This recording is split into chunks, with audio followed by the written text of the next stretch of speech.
ውድ ክርስቲያኖች ሆይ በደስታችሁና ፌሽታችሁ መሃል ያውም ልዩ በሆነው የሰርጋችሁ ቀን የተጠራው እንግዳ በተሰበሰበበት ያዘጋጃችሁት መጠጥ አለቀ ብትባሉ ምን ታስቡ ይሆን? ነገሩ በቦታው ላይ ሆኖ ላላየው ሰው የሆነው ነገር ተራ ነገር ሊመስለው ይችላል። ነገር ግን ይህ ታሪክ በሰርግ ላይ የተዘጋጀን ወይን ታሪክን ከመዘገብ ባለፈ በሕይወታችን ውስጥ አለቀብኝ ብለን የተጨነቅንባቸውን ታሪኮች ወደኋላ መለስ ብለን እናስተውል። አምላክ ከእናቱ ከቅድስተ ቅዱሳን ድንግል ማርያም ጋር እንዴት ታሪኮችን እንደሚቀይርም በዚህ ታሪክ ውስጥ እናያለን። ታሪኩን በሐሳብ በዶኪማስ ቤት ተገኝተን በመታደም ክርስቶስ እንዴት ቀድሞ የነበረውን መናኛውን ሕይወታችንን በሚጣፍጠውና አዲስ በሆነው የሕይወት ወይን እንደሚቀይረው አብረን እናያለን። እስከ ቪዲዮ መጨረሻ ድረስ አብራችሁን ቆዩ።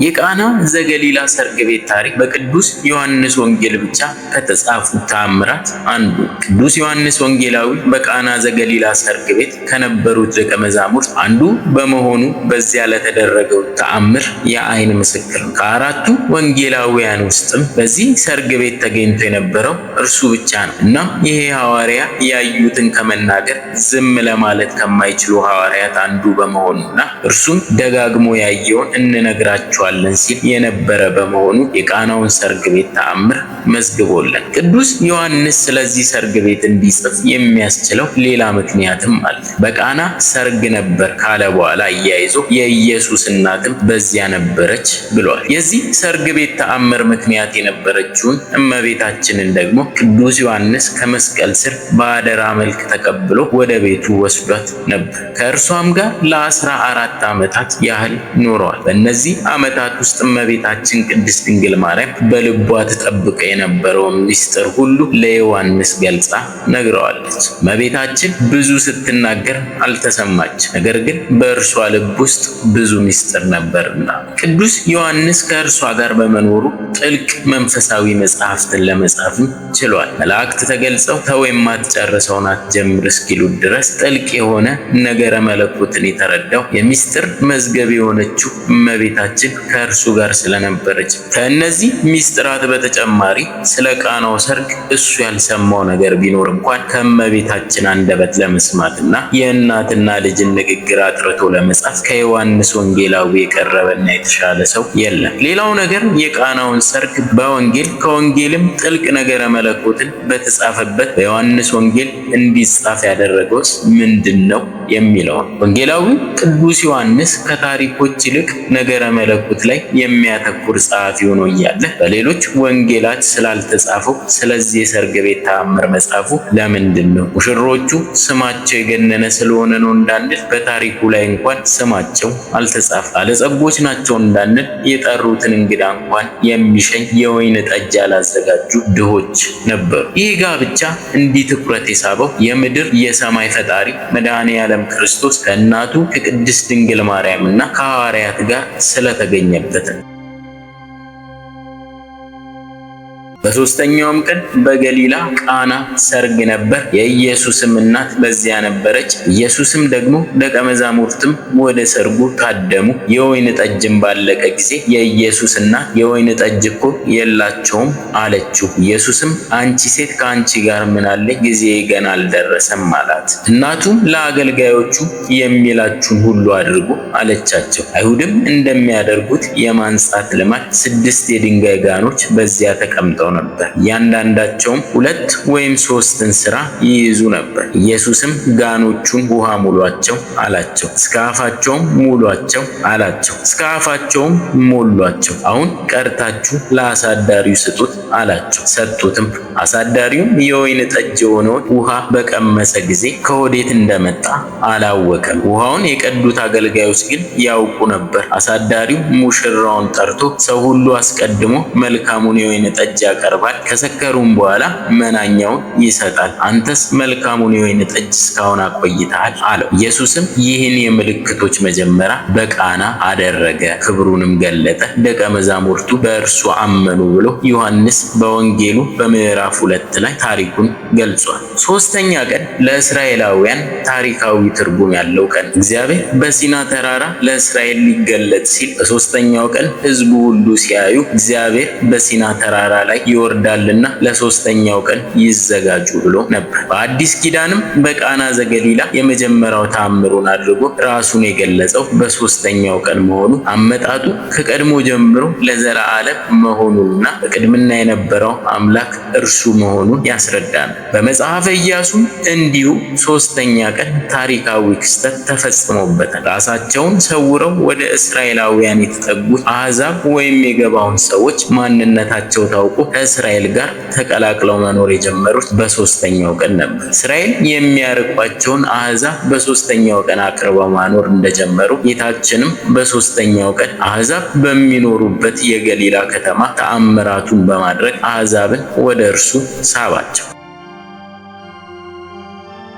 በዚህ ታሪክ ላይ ዮሐንስ በወንጌሉ እመቤታችንን የኢየሱስ እናት በዚያ ነበረች ብሎ አስቀድሞ ገልጿት ነበር። ዮሐንስ ይህን ሲል እመቤታችን ጌታችን ኢየሱስ ክርስቶስን በስጋዊ እድገት እንደምትቀድመው ለመግለጽ ነው። እንኳን የእርሱ እናት ትቅርና ዮሐንስ መጥምቁ በ6 ወር ይቀድመው ነበር። እንግዲህ እናቱን ሳያውቁ ልጁን ቢጠይቁ ያስቸግራልና አስቀድማ የነበረችውን ከጌታችን ከኢየሱስ ክርስቶስ ሰው ከመሆን በፊት አብራን የኖረችውን ድንግል ማርያምን ሳናቅ ኢየሱስ ብንል ትርፉ ድካም ብቻ ነው። ዛሬም ቢሆን ኢየሱስ ከማለት በፊት አስቀድመን እርሷን አማልጅ ማለት ይገባናል። ነገረ ድህነትን ስናስብ በሕሊናችን አስቀድመን እርሷን መሳለም አለብን። ነገረ ማርያም የምስጢረ ሥጋዌ መጀመሪያ የነገረ ድህነት መሰረት ነውና ጌታችን ተወለደ፣ ተሰደደ፣ አስተማረና ተሰቀለ፣ ሞተና ተነሳ፣ አረገ፣ ዳግም ይመጣል ሲባል በድንግል ማርያም ሥጋ ነው። በነገራችን ሁሉ እርሷን ማስቀደም እንዳለብን እንረዳለን። ወይኑ ባለቀ ጊዜ ወይን የላቸውም ብላዋለች።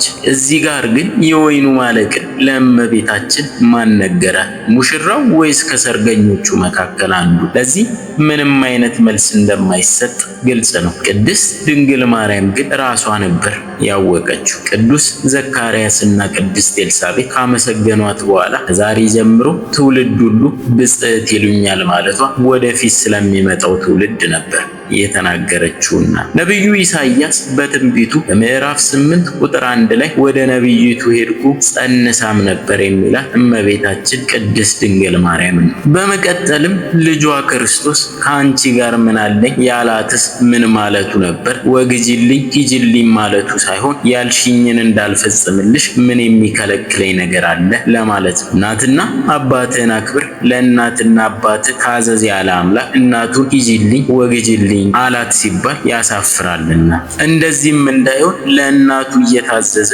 አደገ ሲል ሉቃስ በወንጌሉ ላይ ገልጾታል።